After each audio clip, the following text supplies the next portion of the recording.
सत्य परिस्थितीचा सविस्तर आढावा। जालना शहर महानगरपालिका आणि तत्कालीन नगरपालिका प्रशासनाने सन 2013 ते 2022 या विविध विभागाच्या माध्यमातून सुमारे 50 कोटी रुपयांचा घोटाळा केल्याचा गंभीर आरोप आम आदमी पार्टीचे जालना शहराध्यक्ष संजय हिवाळे आणि शहर महानगर महासचिव तनुज बाहेती यांनी पत्रकार परिषद घेत हे आरोप केलेत। जालना शहरातील विकास कामे आणि विविध विभागाच्या अंतर्गत करण्यात आलेल्या कामांचा प्रचंड मोठा घोटाळा करण्यात आला असल्याचं आम आदमी पार्टीने म्हटलंय। त्यामुळे निवडणुकीसाठी बेकायदेशीर आणि नियमबाह्य खर्च करण्यात आला असता त्यांनी म्हटले। यामध्ये शहराच्या विविध भागासाठी सन 2016-17 मध्ये सुमारे 16 घंटागाड्या खरेदी केल्या।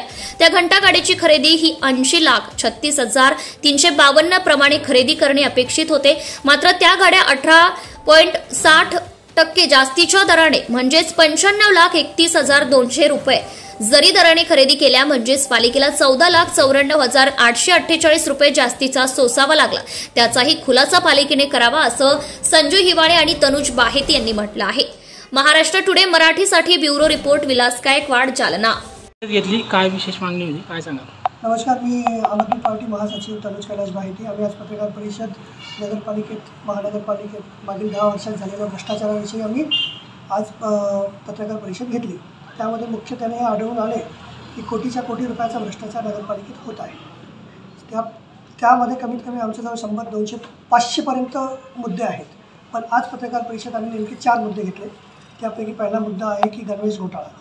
गणवेश कापड खरेदी आणि साड्या खरेदीमध्ये आम्ही 32 लाख रुपये खर्च केले। तेवढे कर्मचारी नगरपालिकेत आहेत का? महिला कर्मचारी, पुरुष कर्मचारी, त्यांना तेवढे गणवेश वाटप झाले का? हा मोठा प्रश्न आहे। मागणी नसतानाही त्यांनी ही एवढी मोठी खरेदी केली। दुसरा आहे घंटागाडी खरेदी। घंटागाडी खरेदीमध्ये प्रत्येक गाडीच्या मागे जवळपास 80-90 हजार रुपये यांनी जास्त पेमेंट दिली। ती पण अशा माणसाला दिली, अशा कंपनीने दिली ज्याला गाडी विकण्याचा परवानाच नाही। तिसरा घोटाळा आम्ही काढला निवडणूक खर्चाचा घोटाळा। त्यांना 35 लाख रुपये पालिकेला अनुज्ञेय आहेत खर्च करायला, तरी त्यांनी 1,09,00,000चा वर खर्च केले। त्यामध्ये संक्षिप्त पत्रकार परिषद सांगितलेले आहे ते तर्कसंगत नाही आणि हे संपूर्ण घोटाळा आहे ज्या पद्धतीने त्यांनी ते खर्च केलं।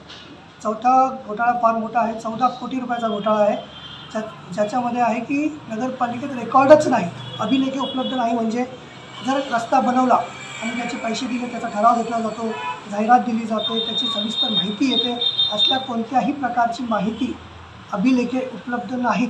तसे 1 कोटी, 2 कोटी, 5 कोटी मिळून 5-10 हेडिंग खाली म्हणजे रस्ता अनुदान, स्वच्छता निधी, आमदार फंड असे वेगवेगळ्या हेडिंग खाली टोटल 13-14 आणि 14-15मध्ये या 2 वर्षात त्यांनी 14 कोटी रुपयाचे रेकॉर्डच ठेवले नाही। म्हणजे पैसे कोणाला दिले, कुठं गेले हे कळण्याला मार्गच नाही। अशा प्रकारे आम्ही असे 4 घोटाळे बाहेर काढलेले आहेत। आमचा उद्देश अजून पुढे यापेक्षाही जास्त मोठे घोटाळे, छोटे घोटाळे, गैरव्यवहार, अनियमितता नगरपालिकांचे आपल्यासमोर आणून देणे, जनतेसमोर मांडणे, वार्ड टू वार्ड आम्ही हे घेऊन जाणार आहोत, जनतेला जनजागृती करणार आहोत। पुढे निवडणूकसुद्धा आम्ही स्वबळावर लढवणार आहोत आणि मग जनतेचा कौल कोणाकडे जाईल ते आपण पुढे बघूया। या घोटाळ्यासंदर्भात Subscribe now and press the bell icon. Never miss an update.